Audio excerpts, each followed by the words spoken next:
The sovereign Concord was a coalition of the most powerful species in the known galaxy, each vying for influence while maintaining a fragile balance of power. At its heart were the Virex Dominion, a cold and calculating insectoid race known for their rigid hierarchy, and the Thal'Zar Syndicate, an amphibious species that prided itself on diplomacy, but ruled with an iron fist beneath the surface. Commander Jake Rourke had spent years fighting for the Concord, his unorthodox strategies and ruthless efficiency making him indispensable during the brutal Virex War, where he had led a decisive strike that crippled the Dominion's war machine. But now, with the war over and the Concord's bureaucrats eager to reassert control, his defiance had become a liability. The Thal'Zar Archon, Kael'Zar, regarded Rourke with a mixture of disdain and amusement. "You may have saved our forces from certain defeat, Commander, but your recklessness is not something we can tolerate." His amphibious voice carried a wet, echoing tone, as if the words had to pass through water before reaching the air. "Your mission is not a punishment, but an opportunity to prove your loyalty once more."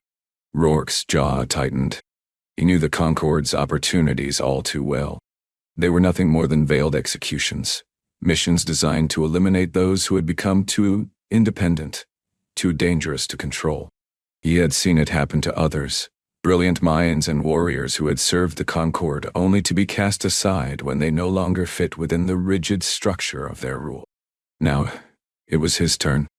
Nixar 9, the Virex Chancellor, Zelvarn hissed, mandibles clicking in satisfaction. "A world beyond the reach of our fleets, untouched by civilization. Your orders are simple. Survey its surface, assess any potential resources, and determine if it holds strategic value." Rourke's eyes narrowed. Nixar 9 was infamous among explorers and mercenaries alike, a planet ravaged by violent electrical storms, its atmosphere thick with corrosive gases, and its surface teeming with creatures that had never been catalogued by any known science. It was a graveyard for those sent there under the guise of exploration. "I'm a soldier, not a damn scientist," Rourke growled. The Chancellor's compound eyes gleamed. "You are what we say you are, Commander. This is not a request." Rourke clenched his fists but said nothing. He had no illusions about the true nature of this mission. The Concord wanted him gone, and they were giving him a one-way ticket to the edge of existence. As he turned to leave, the weight of his exile settled over him like a shroud. He had survived wars, betrayals, and impossible odds before. If they thought they could break him, they had made a grave mistake. The hangar bay was a cacophony of sound, hissing hydraulics, the hum of repulsor engines, and the distant clang of metal against metal as engineers and technicians scrambled to prepare the fleet for departure. Commander Rourke moved through the chaos with purpose, his boots echoing against the polished deck as he approached his ship, the Obsidian Wraith. It was a sleek, heavily modified Raven-class scout vessel, its dark hull reinforced with scavenged plating from previous battles, its weapons systems upgraded with experimental tech he had acquired through less than official channels. The ship was an extension of him, battle-hardened, unpredictable, and dangerous. As he prepped for departure, a familiar voice called out, "Commander Rourke." He turned to see Lieutenant Nyra Vex, a young officer from the Thal'Zar Syndicate, hurrying toward him. Her amphibious features, glistening skin, wide luminous eyes, and webbed fingers were unmistakable, but it was her expression that caught his attention. Concern. "You really going?" she asked, her voice laced with disbelief. Rourke gave a short nod as he secured his gear. "Orders are orders." Nyra hesitated. "Nixar 9. They say no one comes back from there." He smirked, though the expression didn't quite reach his eyes. "Then I guess I'll be the first." She stepped closer, lowering her voice. "This isn't just a survey mission, is it?" Rourke exhaled sharply. "It's a message, a warning to anyone who dares to challenge the Concord's authority." Nyra's gaze flickered with something he couldn't quite place. Fear, perhaps, or admiration. "Then why are you going?" He looked past her toward the ship's cockpit, where the controls flickered to life at his touch. "Because if I don't, they'll send someone else. And I'd rather face whatever hell Vexar has to offer than let them use one of my men as a pawn. Nyra swallowed hard but nodded. She had served under Rourke long enough to know that once he made a decision, there was no changing his mind. Instead, she handed him a datapad. I managed to pull together some intel before they locked it down. Coordinates, atmospheric readings, and a few scattered reports from previous expeditions. Not much, but maybe it'll give you an edge. Rourke took the pad, his fingers brushing against hers for a brief moment. You're wasting your time, Vex. I'm not coming back. She straightened. Then I'll be here when you do. A flicker of something, perhaps amusement, perhaps respect, crossed his face. You'd better keep your head down while I'm gone. The Concord doesn't take kindly to those who stick their necks out for exiles. She gave a small, defiant smile. I'm not afraid of them. Rourke chuckled, climbing into the ship. You should be. As the hatch hissed shut behind him, he took his seat in the cockpit, running a final systems check. The engines roared to life, the ship vibrating beneath his hands. He had faced death before. He would face it again. But this time, he would not go quietly. The obsidian wraith lurched violently as it broke through the upper atmosphere of Vexar, its hull groaning under the strain of the planet's turbulent air currents. Lightning forked across the sky in jagged, unnatural patterns, illuminating the dense clouds in a sickly violet glow. Rourke's grip on the control yoke tightened as he fought to stabilize the ship, his jaw clenched against the relentless buffeting. The planet's storms weren't just electrical, they were something more. Something alive. As the ship descended, the view beyond the cockpit changed from swirling clouds to a landscape that looked like a festering wound on the galaxy. The terrain was a chaotic expanse of jagged obsidian spires, their surfaces pulsing with an eerie bioluminescence that shifted from deep blue to sickly green. The ground below was a patchwork of swamps and cracked earth, the swamps bubbling with thick tar-like liquid that exuded a pungent metallic stench. In the distance, a range of mountains loomed, their peaks shrouded in the same swirling mist that clung to the planet's surface like a living fog. The landing was rough. The obsidian wraith shuddered as it touched down on a patch of unstable ground, the fungal mat beneath it squelching under the weight of the ship. Rourke powered down the engines, the cockpit falling into a heavy silence, broken only by the occasional crackle of static from the ship's compromised systems. He exhaled slowly, his breath fogging slightly in the damp air. The Concord had given him no maps, no real intel, just coordinates and vague orders. If they wanted him to fail, they had certainly set the stage well. He grabbed his gear and made his way to the airlock, stepping onto the surface of Vexar with measured caution. The ground beneath his boots was spongy, the fungal mat giving slightly with each step. The air was thick, laden with spores that drifted like tiny motes of dust in the dim green-tinged light. His visor automatically adjusted, filtering out the worst of the toxins, but the smell still clung to the inside of his helmet, a mix of decay and something metallic that set his teeth on edge. He activated his scanner, watching as the data feed flickered with interference. The planet's strange electromagnetic pulses were scrambling the readings. He tapped the device in frustration, muttering, "Of course." Then movement caught his eye. From the dense undergrowth beyond the landing zone, something massive stirred. Rourke's hand instinctively went to his plasma rifle, and his muscles tensed. A shadow emerged, something long and sinewy, its body covered in thick, segmented plating that shimmered with an unnatural sheen. It had 4 limbs, 2 ending in clawed hands, the other 2 trailing behind like a tail, and in its head was elongated with a maw full of needle-like teeth. Its eyes, large and reflective, locked onto him with a disturbing awareness. Rourke took a slow step back. The creature made no immediate move to attack, simply watching him with an intelligence that sent a chill down his spine. This wasn't just a mindless predator. It was something else, something ancient, something waiting. He wasn't alone on this planet. And whatever this beast was, it had been expecting him. Rourke's fingers hovered over the trigger of his plasma rifle as the creature advanced with deliberate, measured steps. Its elongated head tilted slightly, the reflective eyes studying him as if assessing his worth. The air between them was thick with tension, the weight of the planet's atmosphere pressing down on his shoulders like an unseen force. But the creature made no move to attack, only to observe. Then, to Rourke's shock, it spoke, not in words, but in a voice that resonated directly in his mind, bypassing his ears entirely. "You are not like the others." The voice was low and reverberating, filled with an alien cadence that carried both curiosity and something else. Something almost ancient.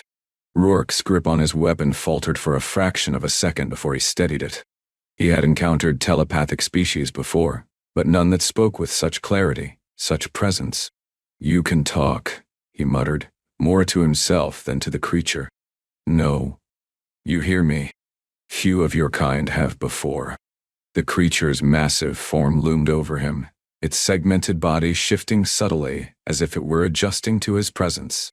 Rourke's mind raced.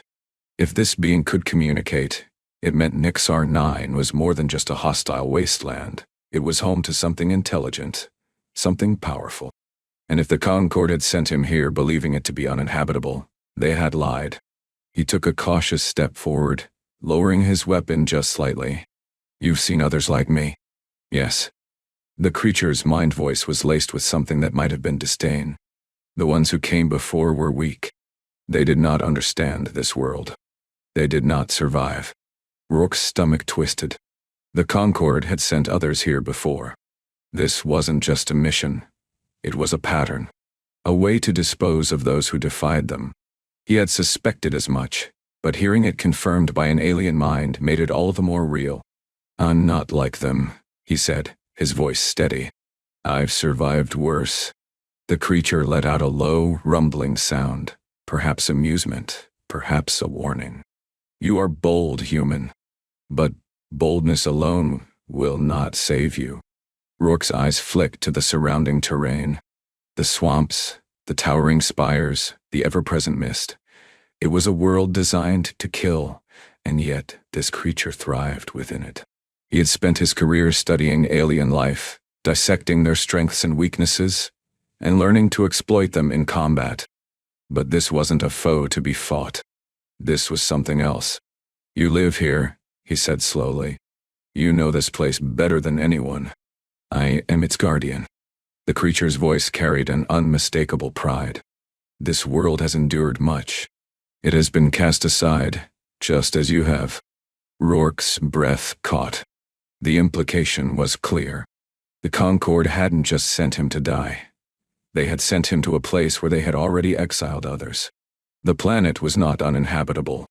It was a prison, a dumping ground for those who had once dared to defy the Concord's rule. His mind raced with possibilities.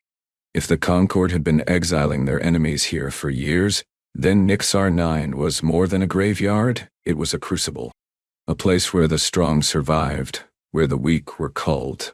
And if this creature was the guardian of that survival, then perhaps it was more than just an animal. "What are you?" he asked, his voice softer now, more inquisitive than hostile. "I am Vexar, of the Vexari." The creature's name resonated in his mind like an echo across time. "We were cast away long ago. But we endured. We adapted. And now you have come." Rourke exhaled slowly. He had been exiled, but he was not the first. And if this being, Vexar, was willing to speak with him, then perhaps there was more to Nixar 9 than just death. He extended a gloved hand, keeping his posture open, but his mind wary. "Then I guess we have something in common." Vexar hesitated, then lowered its massive head, pressing its snout lightly against Rourke's hand. A deep, guttural rumble passed through the air, a sound that was neither a growl nor a purr, but something in between. "You will not survive alone." Rourke's lips twitched into a smirk. "Then I guess I'll need a guide." And with that, the first step towards survival, and his understanding of the planet's true nature, had begun. Vexar led Rourke through the treacherous terrain of Nixar 9, moving with an effortless grace that made his own cautious steps seem clumsy in comparison. The bioluminescent spires loomed overhead, casting shifting shadows that danced across the fungal-covered ground. As they pressed forward, the air grew heavier, thick with the scent of damp earth, and something more metallic, something old. They descended into a valley hidden between the jagged peaks, the mist curling around them like a living thing. Rourke's grip on his plasma rifle remained firm, his instincts screaming that they were walking into something far beyond a mere exile's graveyard. Then, as they crested a ridge, he saw it. A settlement, nestled deep within the valley's embrace, its structures seamlessly blending with the environment. The village was unlike anything he had seen before. Buildings of organic design stretched upward like the roots of massive trees, their surfaces pulsing with a soft, rhythmic glow that mirrored the planet's strange energy. The inhabitants, humanoid but distinctly alien, moved with purpose, their bodies covered in intricate markings that shimmered faintly under the greenish light. Some bore scars, others carried weapons scavenged from long-forgotten wars, but all of them exuded an air of quiet defiance. Vexar let out a low, resonant sound, and the settlement's inhabitants turned toward them. Their eyes, luminous and filled with suspicion, locked onto Rourke. He raised his hands slowly, signaling that he came in peace. A group of warriors approached, their weapons drawn but not yet aimed. One of them, a tall figure with obsidian-hued skin and piercing silver eyes, stepped forward. "You are not the first human to come here," the alien said, his voice carrying the weight of experience. "But you may be the first who was not sent to die." Rourke exhaled, lowering his hands. "The Concord thinks I'm just another cast-off." The warrior's expression darkened. "They are wrong." A murmur of agreement passed through the gathered crowd. The warrior extended a clawed hand. "I am Kaelith, leader of the Vexari exiles." Rourke hesitated, then clasped the offered hand. The grip was firm, the pressure unyielding. He had spent his life fighting for the Concord, but now, standing before those who had been cast away, he realized he had found something far more valuable than their approval. He had found allies. Rourke spent the next few days acclimating to the ways of the Vexari, learning to navigate the treacherous landscape alongside Vexar. The planet was a living nightmare, its air thick with spores that could cloud the mind if inhaled too deeply, its terrain shifting unpredictably beneath his boots. But Vexar moved through it with an ease that spoke of generations of adaptation. "You walk like a man who expects the ground to betray him." Vexar's mind voice rumbled in Rourke's thoughts. Rourke exhaled sharply, wiping sweat from his brow. "Because it probably will." Vexar let out a deep, guttural sound, perhaps amusement. "You must listen to the planet. It speaks in storms, in the tremors beneath your feet. Learn its language, and it will not betray you." At first, Rourke scoffed at the idea. He had survived war zones, hostile planets, and backstabbing bureaucrats. He didn't need to listen to a world that had already tried to kill him. But as the days passed, he found himself relying more and more on Vexar's instincts. The beast's senses were attuned to the planet's rhythms in ways he couldn't hope to match. When the ground began to tremble faintly beneath them, Vexar would pause, his bioluminescent markings flaring in warning. When the air grew heavy with static, the creature would guide Rourke away from the exposed ridges before the sky split open with violent lightning. The most harrowing moment came when they encountered one of the planet's native predators, a massive, quadrupedal beast with translucent, membranous wings that shimmered with the same eerie energy that pulsed through the land. It lunged from the mist, fangs bared, but Vexar intercepted it mid-strike, his massive form colliding with the creature in a flurry of claws and teeth. The fight was brutal, but Rourke saw something in Vexar's movements that sent a chill through him. This wasn't just a battle for survival. It was a test. Vexar had been watching him, waiting to see if he would falter, if he would panic, if he would be just another human who failed to understand Nixar 9. But Rourke didn't hesitate. He moved with precision, striking where Vexar had left an opening, using the beast's momentum against it. When the predator finally collapsed, Rourke wiped blood from his face and looked to Vexar. "You fight not just for yourself," Vexar's voice echoed in his mind. "You fight for survival. That is the way of the Vexari." Rourke met the beast's gaze. "Then, I guess I'm starting to understand." Rourke quickly proved his worth among the Vexari, earning their trust through his unflinching resolve and combat prowess.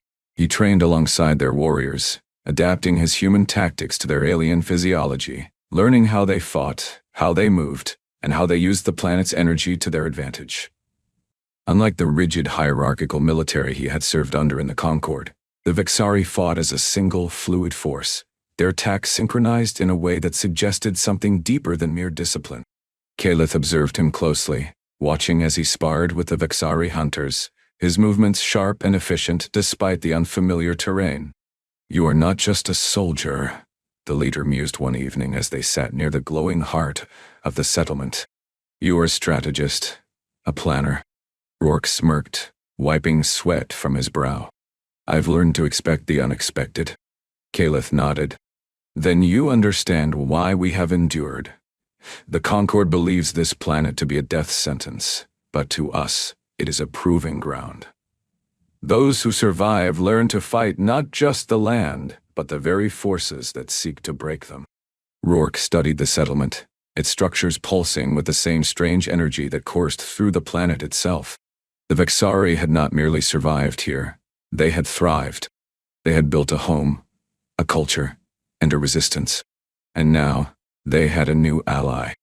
Over the following weeks, Rourke immersed himself in their ways, learning their language, their customs, and their history. He trained their warriors, showing them how to refine their ambush techniques and in how to exploit weaknesses in enemy formations. In return, they taught him how to move like the planet, how to anticipate the tremors, how to track the shifting winds, and how to listen to the pulse of the land itself. But it was more than just combat that bound him to the Vexari.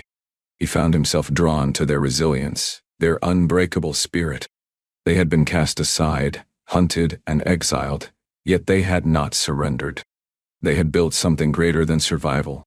And as he stood beside them, as he fought alongside them, Rourke knew he was no longer just a human exiled by the Concord. He was something more now. He was one of them. Rourke had always been a man of action, a soldier who lived and breathed combat, strategy, and survival. Yet, in the weeks following his arrival on Nixar 9, he found himself drawn to something far more personal than war. Among the Vexari, he had expected to find hardened warriors, exiles shaped by hardship. But he had not anticipated the quiet strength of Lyran, the healer who had first mended his wounds after a skirmish with a pack of the planet's predatory beasts. She was unlike anyone he had known before. Her bioluminescent markings pulsed with a soft, rhythmic glow, a sign of her deep connection to the planet's energy. Her voice was calm, deliberate, and filled with an unspoken wisdom that spoke of years spent tending to those who had survived exile. And yet, despite her gentle nature, there was a fire in her gaze, a defiance that mirrored his own. "You fight like a man who has nothing to lose," she had told him one evening as she traced the deep scars on his arms, her fingers cool against his skin. Rourke had chuckled, though there was little humor in it. "Maybe I don't." She had looked at him then, her silver eyes searching. "You do now," she had said simply. "You fight for us, and we fight for you." It was not just words. The Vexari had welcomed him, not as a mere ally, but as one of their own. He trained their warriors, led their scouts, and stood at Kaelith's side as they plotted their next move. He had found a purpose beyond the war he had left behind, beyond the Concord's betrayal.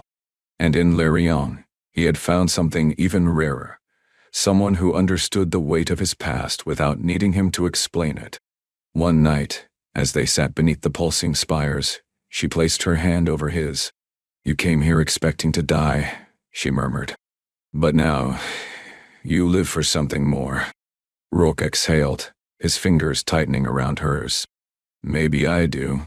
For the first time in years, he felt something stir within him beyond duty. He felt belonging. Rourke had spent his life fighting battles dictated by the Concord, following orders that served interests beyond his own. But now, standing at the heart of the Vexari settlement, he saw something different. A chance to take the fight back to those who had exiled him, to those who had used Nixar 9 as a graveyard for the inconvenient. The Concord had underestimated him, just as they had underestimated the Vexari and the other exiles who had survived the planet's wrath. But he would make sure they realized their mistake before it was too late. The rebellion began not as a single sweeping movement, but as a series of quiet, deliberate actions. Rourke and Kaelith worked together to forge a strategy, using the planet's treacherous terrain as an advantage rather than a hindrance. They reached out to scattered exiles beyond the settlement, those who had been cast away by the Concord but had managed to endure. Some were former soldiers like him, others were scientists, engineers, or diplomats who had dared to challenge the Concord's authority. They had survived in isolation, but now they had a cause to unite behind. Among the first to answer Rourke's call was Lieutenant Nyra Vex, the Thal'Zar officer who had given him the last data pad before his exile. She had not forgotten him, nor had she accepted the Concord's narrative that he was a lost cause. When Rourke's signal reached her, she didn't hesitate. She defected, bringing with her stolen intelligence on the Concord's military movements and covert operations. "I knew they wouldn't let you come back," she told him as she stepped off the transport that carried her to the settlement. "But I also knew they'd regret sending you away." Rourke clasped her arm in greeting, a ghost of a smile playing at his lips. "You're late, Vex." She chuckled, glancing around at the gathered warriors. "Better late than never. And besides, I brought company." Behind her, figures emerged: humans, Vexari, and other exiled species, each carrying the scars of battles fought alone. Among them was Thorn, the grizzled ex-mercenary who had once served under Rourke before being discarded by the Concord.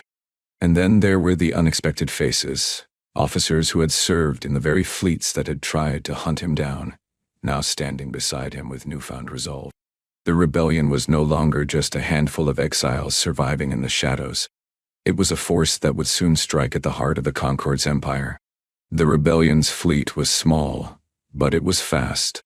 Composed of scavenged Concord ships, Vexari vessels woven from the planet's strange bioluminescent materials, and a handful of stolen military transports, it moved through the void like a ghost, silent, unseen, and growing stronger with each passing moment. Rourke stood at the helm of the Obsidian Wraith, his eyes scanning the star charts as Nyra Vex relayed the latest intelligence. "They've doubled their patrols in the outer systems," she reported, her amphibious fingers dancing over the console. "The Concord knows something's coming, but they still think we're just scattered exiles." Rourke smirked, leaning back in his chair. Let them keep thinking that. The rebellion had spent weeks preparing, gathering allies, and securing resources. Every exiled soldier, every rogue scientist, and every disgraced diplomat who had once served the Concord had a role to play. The Vexari warriors brought their deep knowledge of survival, their ability to move unseen through hostile environments, and their mastery of the planet's strange energy. The human defectors provided strategy, weapons expertise, and an understanding of the Concord's military tactics. And the others, those from species that had suffered under the Concord's rule, brought their fury, their hunger for justice, and their willingness to fight for something beyond survival. But even with their growing strength, the rebellion was still a long shot. The Concord's forces were vast, their warships superior in firepower and speed. A direct assault on their core territories would be suicide. Rourke knew that brute force wouldn't win this war. They needed something more, something that would shake the Concord to its very foundation. Then, Thorn stepped forward with a grim expression. "I think I know how," he said. "I served with the 12th Colonial Fleet before they discharged me. I know where they keep their blacksite operations." Rourke's eyes narrowed. "And what exactly is in a blacksite?" Thorn's grin was sharp, almost feral. "Weapons prototypes, experimental tech. Things they never wanted the public to know about." Rourke exchanged a glance with Kaelith, the Vexari leader's silver eyes gleaming with understanding. "If we hit them where they hide their secrets," Kaelith murmured, "we expose them for what they truly are." Rourke nodded slowly. "Then we don't just fight them, we make them afraid of what we know." The rebellion's assault on the Concord's black site was swift and ruthless. Rourke led the charge, his forces moving like shadows through the labyrinthine corridors of the hidden facility. The air was thick with the scent of ozone and scorched metal, the hum of dormant weapons systems reverberating beneath his boots. This was the heart of the Concord's secret war machine, a place where they had tested horrors that could have reshaped the galaxy. And now, it would be their undoing. The first wave of security forces barely had time to react before the rebels struck. Vexari warriors moved with silent precision, their bioluminescent markings dimmed to near invisibility as they carved through the opposition. Human defectors provided heavy fire support, their stolen Concord weapons turned against their former masters. Thorn's knowledge of the facility's layout gave them the advantage, allowing them to bypass security choke points and strike at the core of the operation. Rourke led the final push into the central command chamber, his plasma rifle crackling with energy as he breached the reinforced door. Inside, a cluster of Concord scientists and military personnel scrambled to contain the chaos, their panic evident in the way they shouted over one another. He stepped forward, his boots echoing against the metal floor. "You should have left us alone," he said, his voice calm but laced with steel. One of the officers, a Thal'Zar commander with webbed hands gripping a console, spat back. "You think this changes anything? We have fleets beyond your reach. You'll be hunted down." Rourke smirked. "Then I guess you should have made sure I stayed buried on Nixar 9. He raised his weapon, but before he could fire, Nyra Vex stepped forward. "We don't need to kill them," she said. "We need the world to see what they have done." She tapped into the facility's data vaults, her amphibious fingers moving with practiced efficiency. Within moments, the stolen intelligence was being broadcast across the Concord's networks, evidence of their secret weapons, their experiments on exiled species, and their attempts to erase the existence of those who defied them. The truth would spread like wildfire, and the Concord's carefully curated image of order and justice would be shattered. As alarms blared and security forces regrouped, Rourke turned to his rebels. "We've made our point. Now we vanish before they send the fleet." Kaelith's silver eyes gleamed. "Then we retreat to Nixar 9 and prepare for what comes next." Rourke nodded. "The Concord just declared war. We'll make sure they regret it." The rebellion's revelations shattered the sovereign Concord's carefully constructed facade of order and superiority. Across the galaxy, news of their secret war programs and the existence of Nixar 9's exiles spread like wildfire, igniting unrest among the oppressed and disillusioned. Systems that had once feared exile now saw it as a rallying cry, a symbol of defiance against an empire that had cast aside its own. The Concord's leaders scrambled to contain the fallout, but the truth was already beyond their reach.